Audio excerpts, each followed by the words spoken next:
make plans to host your next gathering, there are a few things you might want to consider. Legal experts from Hollis, Wright & Clay are here with a few tips and tricks that will help you survive any potential legal issues, whether you're hosting or you're going somewhere else. We have attorney Craig Shirley joining us this morning. Craig, thanks so much for coming in. Thank you for having me. We were just talking about it's carnival season. We're both familiar with Mardi Gras. There are events going on. There are the galas ramping up, festivals, of course, watch parties for the big game. There are a lot of opportunities to either host people at your home, go to someone else's home. What happens though if, say, you're hosting and someone's injured at your home? What are some things that we can do to kind of protect against any liability concerns? Sure, and you mentioned the liability. So what that case or claim is dealing with is what we call premises liability, and that's when you're injured on someone else's property due to a defect or an unsafe condition. So to answer your first question about, what can we do to protect other people who are on our property, and really when we're dealing with these types of claims, it's what we call a negligence standard. So it's a reasonable person.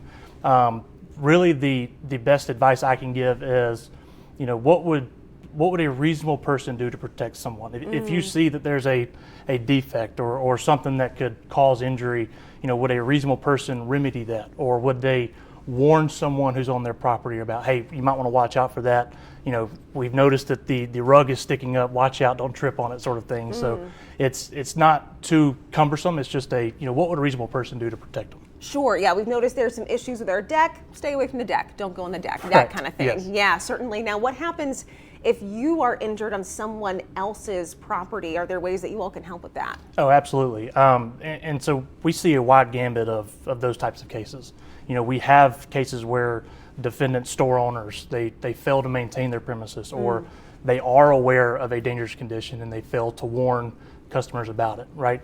We see cases where people are injured due to bars, nightclubs, sports bars that have inadequate security for their visitors, and then people are injured as a result of that. And we see it all across the board, and you asked how we can help at Hollis, right? When we're pursuing these premises liability claims nearly all the time, we're going up against these large insurance companies or large corporations that are self-insured that will have people with boots on the ground ready to defend these claims. So it's important to contact an attorney to kind of navigate those waters. Certainly, it can get tough if you're not familiar with that. Does it matter why we or someone else was on the property to begin with? It does, and you mentioned like the social guest, the big game coming up, Mardi Gras balls, right?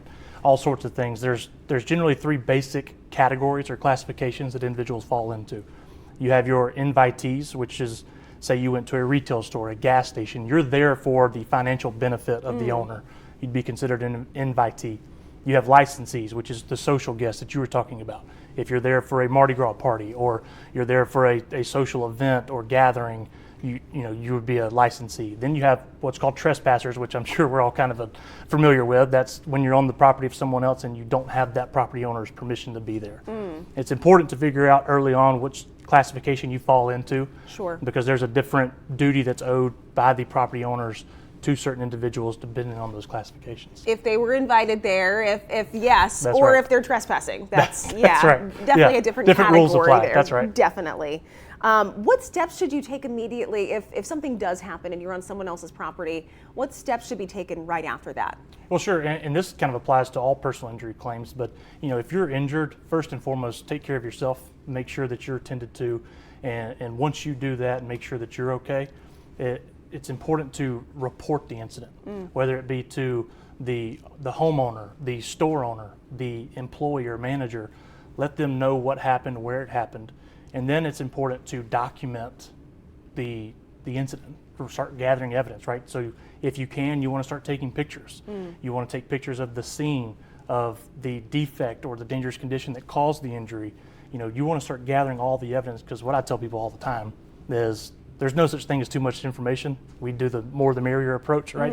And so it's important to gather that information to help use that in your claim. And then lastly, and I think most importantly, is, like I mentioned, call an attorney, because these can be difficult and complicated nuances that they can help you navigate those. Certainly. If you're not familiar with something like this, it's always helpful to have an expert Absolutely. alongside you. Craig, we appreciate your time. Thanks so much for coming in Thank this you. morning. Absolutely. Thank Our y'all for having pleasure. me. We have that information on your screen too, how you can find out more about Hollis, Wright & Clay.